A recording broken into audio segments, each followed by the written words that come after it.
Nauru ये Pacific ocean के बीचों बीच है और मैप पर एक छोटे से पॉइंट की तरह दिखाई देता है। ये सबसे छोटा इंडिपेंडेंट रिपब्लिक है। पूरे साल लगभग 200 लोग ही इस देश में आते हैं। मैंने इस सफर की शुरुआत 3 घंटे पहले इस्तांबुल के एयरपोर्ट पर पहुंचकर की। सबसे पहले मुझे सैन फ्रांसिस्को तक पहुंचने में 13.5 घंटे लगे। उसके बाद 7 घंटों तक रुकने के बाद मैंने फिजी आइलैंड्स में नाड़ी के लिए 13 घंटे की एक और लंबी फ्लाइट ली और दोबारा से 7 घंटे तक इंतजार किया। लगभग 75% सीट्स खाली होने के कारण नाड़ी से नाउरू की फ्लाइट में 4.5 घंटे लगे और आखिरकार मेरा 48 घंटे का सफर समाप्त हुआ। यह एक ऐसा देश है जहां बहुत कम लोगों का आना जाना है, यहाँ तक कि नजदीकी देश भी हजारों किलोमीटर दूर हैं। आखिरकार आइलैंड तक पहुंचने के बाद मुझे अगली फ्लाइट का इंतजार करना पड़ा, जो कि लगभग 1 हफ्ते बाद थी। पानी के जरिए भी यहाँ आना मुमकिन नहीं है। नाउरू के चारों ओर विशाल चट्टानें हैं जो जहाजों को किनारे के पास आने से रोकती हैं। कुछ समय पहले तक इस आइलैंड के लोगों के पास इतने पैसे हुआ करते थे कि उन्हें समझ नहीं आता था कि वे इन पैसों का क्या करें। साल 1975 के समय में फॉस्फेट डिपॉजिट से भरपूर नाउरू दुनिया में सबसे हाईएस्ट जीडीपी पर कैपिटा वाला देश बन गया था। हालांकि आज की तारीख में जमीन के खराब हो जाने पर यहाँ किसी भी फल या सब्जियों को उगाया नहीं जा सकता। आर्टिफिशियल फूड्स और तले हुए खाने का ज्यादा से ज्यादा इस्तेमाल करने की वजह से नाउरू में ओबेसिटी रेट दुनिया में सबसे ज्यादा है और इसके अलावा यहाँ सिगरेट की खपत भी सबसे ज्यादा है। ये जाहिर है कि सरकार विदेशी मीडिया को देश से दूर रखना चाहती है। 1 महीने की लंबी प्रोसेस से गुजरने के बाद, जिसमें मैंने अनगिनत डॉक्यूमेंट सबमिट किए हैं, लेकिन फिर भी मुझे बड़ी मुश्किल से टूरिस्ट वीजा मिला। सामान्य एप्लीकेशन फीस 50 ऑस्ट्रेलियन डॉलर है, लेकिन जर्नलिस्ट्स और मीडिया वालों से 8,000 ऑस्ट्रेलियन डॉलर्स की भारी रकम की मांग की जाती है। देश के अंदर एंटर करते ही पुलिस ने तुरंत मेरा ड्रोन मुझसे ले लिया। आपको ऊपर से यह आइलैंड देखने में थोड़ा अजीब लगा होगा। नाउरू की आसमान से तस्वीर लेने की इजाजत नहीं है। यहाँ वीडियो बनाना आसान नहीं होगा, क्योंकि नाउरू हम सब से एक शर्मनाक सच्चाई को छिपाने की कोशिश कर रहा है, जिसके बारे में आपको आगे पता चलेगा। मैं इस वक्त यारेन में हूँ, क्योंकि रनवे एरिया और ड्राइववे एरिया एक दूसरे के ठीक बगल में है, इसलिए यहाँ कार्स का एयरप्लेन्स को रास्ता देना बहुत ही आम बात है। पैदल चलने वाले लोगों को लैंडिंग और टेक ऑफ के दौरान होने वाले जेट ब्लास्ट के प्रति चेतावनी दी गई है। ऐसा इसलिए है क्योंकि यह देश इतना छोटा है कि स्ट्रिप के आकार वाला ये एयरपोर्ट आइलैंड के पूरे साउथ वेस्ट कोस्ट तक फैला हुआ है। आप जो यहाँ देख रहे हैं वो है एयरपोर्ट। अगर मैं अंदर जाना चाहता हूँ तो मैं बस इस फेंस को पार करके अंदर जा सकता हूँ। आइलैंड का पूरा एरिया सिर्फ 21 स्क्वायर किलोमीटर या 8 स्क्वायर माइल्स है। पूरे देश को कार से ड्राइव करने में ज्यादा से ज्यादा 20 मिनट का समय लगता है और सफर जहाँ से शुरू होता है वहीं से खत्म भी होता है, क्योंकि यहाँ सिर्फ एक ही रिंग रोड। यहाँ पुलिस हर वक्त पहरा देती रहती है। अपनी और किसी का भी ध्यान नहीं खींचने के लिए मैं देश के इकलौती टूरिज्म एजेंसी तक पहुंचा और अब मैं एक गाइड के साथ आइलैंड को एक्सप्लोर करना शुरू करूंगा। एजेंसी के मुताबिक इस आइलैंड पर महीने में 1 या 2 टूरिस्ट ही आते हैं, यानी कि इंटरनेट पर बताए गए नंबर्स असलियत से काफी अलग हैं। आप आइलैंड पर अपने खाली समय में क्या करते हैं? वॉलीबॉल। सो आप आइलैंड पर अपने खाली समय में क्या करते हैं? जो भी हम करना चाहें। जैसे कि मछली पकड़ना, सोना, खाना। वे सबसे ज्यादा क्या खाते हैं? Chinese food. 1 2 3। 1 2 3। लटके यहाँ से जाओ।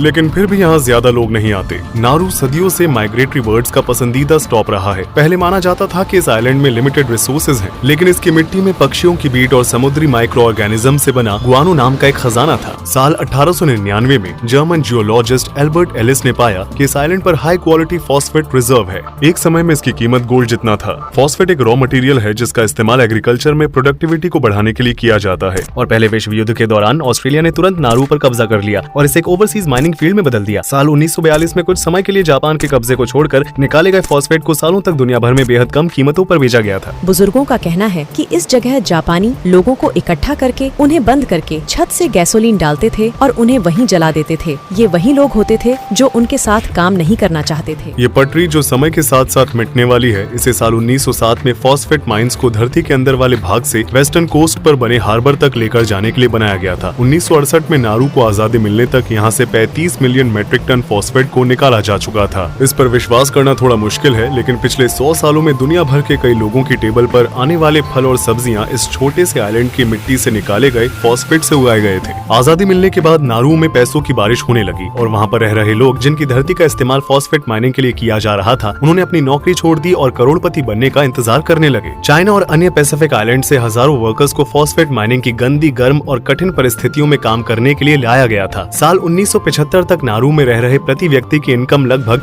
1,76,000 USD थी, जबकि दुनिया की लीडिंग इकोनॉमी में अमेरिका की आज के इन्फ्लेशन रेट को ध्यान में रखते हुए लगभग 44,000 USD थी। नारू अपने आप को एक वेलफेयर स्टेट राज्य स्थापित करने में कामयाब रहा, जहाँ कोई टैक्स नहीं था। पढ़ाई लिखाई, ट्रांसपोर्टेशन, स्वास्थ्य सेवाएं और यहाँ तक कि रहना भी मुफ्त था। मैंने अपनी दादी को तकिए में पैसे भरकर बैंक से बाहर आते हुए देखा है। उन्होंने सारे पैसे अंदर भरे और पैसे लेकर बाहर चली गईं। उन्होंने यह सारे पैसे खर्च कर दिए। मैंने सुना कि यहाँ के एक पुलिस ऑफिसर के पास एक लैम्बोर्गिनी थी, लेकिन उसे एहसास हुआ कि वो कार के लिए फिट नहीं था, इसलिए उसने उसे फेंक दिया। क्या ये सच है? हाँ, ये बिल्कुल सच है। यहाँ तक कि कुछ कारों को तो सिर्फ सजावट के लिए ही खरीदा जाता था।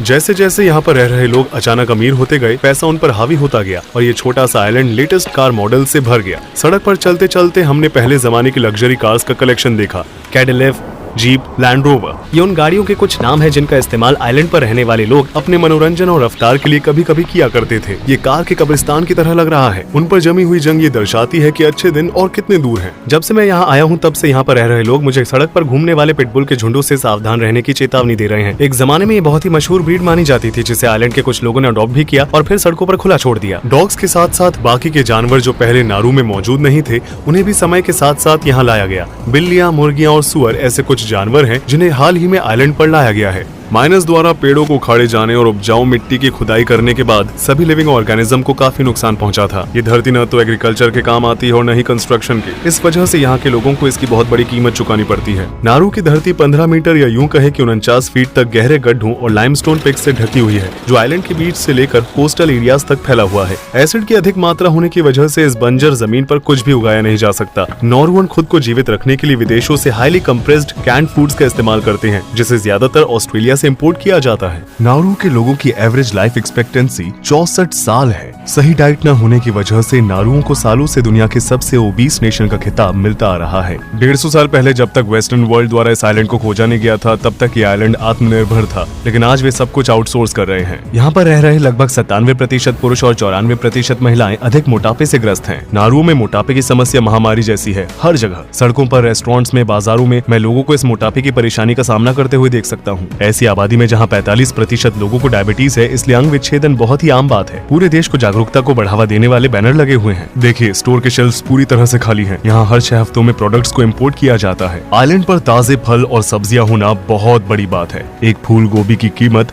18 ऑस्ट्रेलियन डॉलर्स है और वहीं एक तरबूज की कीमत 61 ऑस्ट्रेलियन डॉलर्स है। कई लोगों को मीट प्रोडक्ट्स खाना पसंद होता है, जिन्हें वेस्टर्न कंट्रीज अपने ही लोगों को बेचना नहीं चाहती। उन्हें वे नोरुआन्स के लिए टर्की टेल्स के रूप में बेचते हैं। जानवर के इस हिस्से में लगभग 75% प्योर फैट होता है, जो हेल्दी खाने से कोसों दूर है। फॉस्फेट की माइनिंग की वजह से यहाँ रहने की जगह की भी कमी है। डिस्ट्रक्शन की वजह से नारुओं की लगभग 80% जमीन रहने लायक नहीं है, जिससे इसके 14,000 निवासी सिर्फ 4 स्क्वायर किलोमीटर या 1.5 स्क्वायर मील के कोस्टल एरिया में रहते हैं। ये है बुआडू लैगून, मात्र एक ऐसी जगह जिसे कभी छुआ नहीं गया। ये पहले के समय में ले जाने का दरवाजा है। एक समय में नारू इस पौधे से भरपूर हुआ करता था, लेकिन अब ये सब गायब हो गया। यहाँ अभी भी केले के पेड़, पैंडेनस के पेड़ और अनानास के पौधों को देखा जा सकता है। मूर्तियों की तरह दिखाई देने वाले स्ट्रक्चर्स नारुओं के समुद्र तट पर, यह चट्टान के स्ट्रक्चर समुद्र से 5 मीटर या 16 फीट ऊपर तक पहुँचते हैं। समुद्र चट्टानों से भरा हुआ है, जो किनारों से लगभग 200 मीटर तक फैली हुई है, जिससे बड़े बड़े जहाजों का इस तरफ आना मुश्किल हो जाता है। इनमें से कई पानी के नीचे हैं और समुद्र का पानी कम होने पर उन्हें देखा जा सकता है। इससे लोगों के लिए पानी में सैकड़ों मीटर तक जाना और मछली का शिकार करना संभव हो गया है। पेड़ों के नष्ट होने की वजह से साल भर यहाँ का एवरेज टेम्परेचर लगभग 30 डिग्री सेल्सियस या 86 डिग्री फ़ारेनहाइट तक बढ़ जाता है। आइलैंड पर मौसमी हवाओं की वजह से बारिश और समय एक साथ बहते हैं। हालांकि नारुओं में कोई भी नदी या स्ट्रीम नहीं है, इसलिए यहाँ के लोगों के पास ताजे पानी की कमी है। इन डिसैलिनेशन प्लांट्स में रिवर्स ऑस्मोसिस का इस्तेमाल करके समुद्र के पानी का इस्तेमाल करके देश भर में हर रोज 2 मिलियन लीटर पीने का पानी बनाया जाता है। यहाँ मोक्का वेल नाम का एक अंडरग्राउंड लेक है। बिना किसी लोकल की मदद के इस गुफा में एंटर करने का रास्ता ढूंढना थोड़ा मुश्किल है, क्योंकि इसकी एंट्रेंस बहुत छोटी है। युद्ध के दौरान नारुओं के लोगों ने इस जगह का इस्तेमाल छिपने के लिए और साफ पानी पीने के लिए किया था। यह डिब्बों और कांच के टुकड़ों से भरा हुआ है। यह अंडरग्राउंड लेक अब पीने के पानी का सोर्स नहीं है।